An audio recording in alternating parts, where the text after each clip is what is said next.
Hi YouTube, welcome back to my channel. If you are new, welcome to my channel. Thank you for subscribing and following this journey. And if you are a subscriber that have been with me throughout this whole journey, welcome back to my channel. So I'm just gonna do a quick little update. So it is clomid time. As you can see, one is already missing because I started it today. Today is cycle day 5. So I am finally trying to conceive officially. So I'm so excited. I can't wait. So funny thing is I had my May cycle, but it was like 2 days and that was it. I thought I was tripping. So I was like, I can't be pregnant. We did slip up one time and not use protection, but I wasn't ovulating or nothing at the time when we did. But I was like I took a pregnancy test. I took an ovulation test. I was like, what is wrong? But it was just 2 days and then it was it. And then on May the 31st, I started my June cycle, which was surprising to me. So I'm thinking that it was maybe my body finally adjusting to the tubal reversal and that my cycles are trying to sync back up to how they used to be. Like, I know 16 years of having your tubes tied is a very long time. So irregular periods I have been having for the past 16 years. So I thought that maybe, my body was just adjusting to the reversal. So I didn't think nothing else about it. So I didn't do anything in May after I had the little short cycle. And then on May 31st, when I started my June cycle, I was like, okay, so my periods used to come at the end of the month or the last week or the last 2 weeks of the month before. So maybe they're regulating themselves to come back to how they used to be.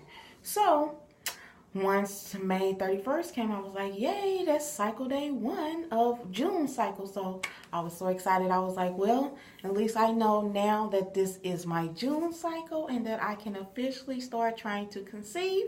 So I've been keeping track in my journey, cycle day 1 all the way up to now, cycle day 5. And then I went cycle day 5, first day of clomid. So I am going to do my first round with the clomid after going back and forth trying to decide on if I want to take it, if I don't want to take it. I've heard negative things about it, I've heard positive things about it. So Google. So I was doing research trying to figure out what was, if the pros outweighed the cons on doing the clomid. So I know a couple of ladies on here said that clomid dries up your CM, your cervical mucus. So I was doing research and it does dry up your CM, but if you drink a lot of water when you take it, then it doesn't dry you out as much if it would if you was not taking in enough water.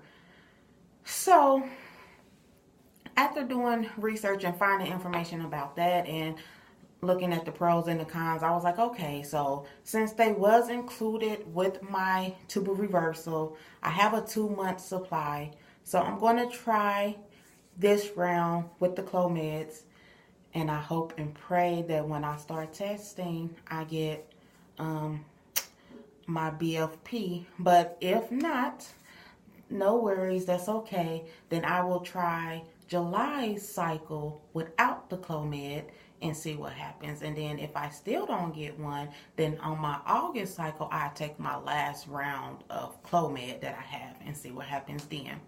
But I really hope and pray that I can get a BFP on this first cycle. So I'm going to continue to take it from cycle day 5 to cycle day 9, and I know I can start testing my with my OPKs on cycle day 10. So I'm going to do that, and with my sex prescription that Dr. Guzman wrote when he finished my consultation or everything when I got there for my surgery. So with the prescription he wrote, he told me what days to baby dance. So with my Float app, it's telling me that I should reach my peak ovulation on cycle day 14. So with the sex prescription that the tubal reversal doctor wrote, he said to baby dance on cycle days 12, cycle day 14, cycle day 16, and cycle day 18 if need be. So I figured with doing the baby dancing on the days that was prescribed to me, one of the days is cycle day 14, which is the day that I'm supposed to ovulate and have my highest peak.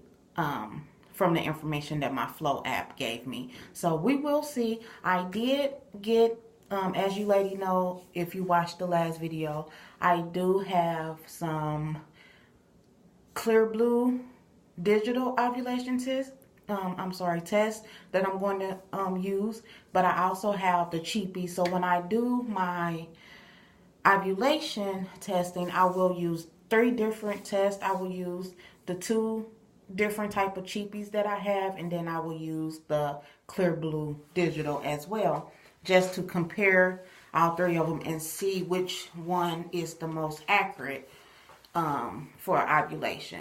So, but then after that, when I get in my 2-week weigh, I did buy some more pregnancy tests. I have the cheapies that I ordered off of Amazon, but then I also ordered off of eBay the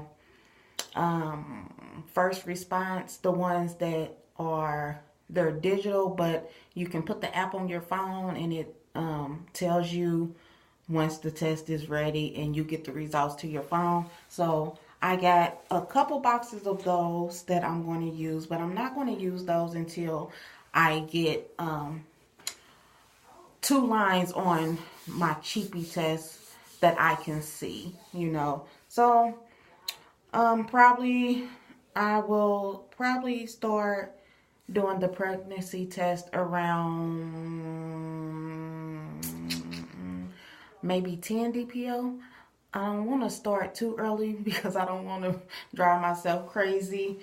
So I think I'm going to start testing for pregnancy at 10 DPO, but don't hold me to that because, you know, with all this pressure, you just want to pee on the stick the first chance you get because you just want to know so bad.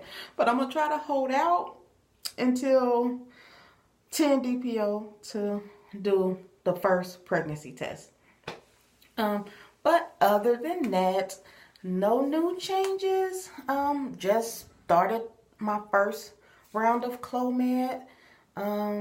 See how it works.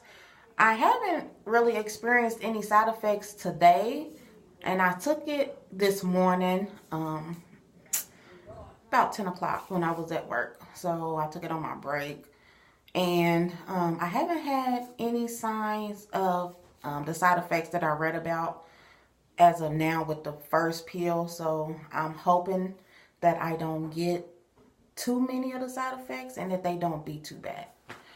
But other than that, there's no new changes. I want to say congratulations to everybody who has had their tubal reversal done or who have scheduled to have their tubal reversal. And also congratulations to any and all of you ladies that have received your big fat positives. Congratulations to you.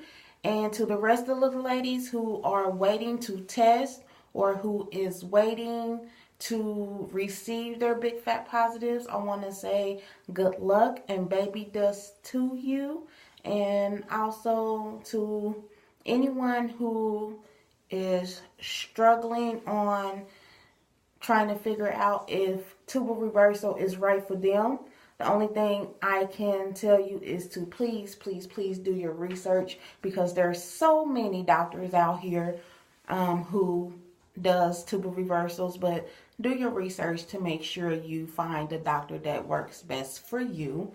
And if you have any questions, please feel free to leave them in the comments below, and I will answer them as soon as I get to them. So any questions, I will be happy to answer. I'm thinking about doing a Q&A maybe next week or 2 weeks from now.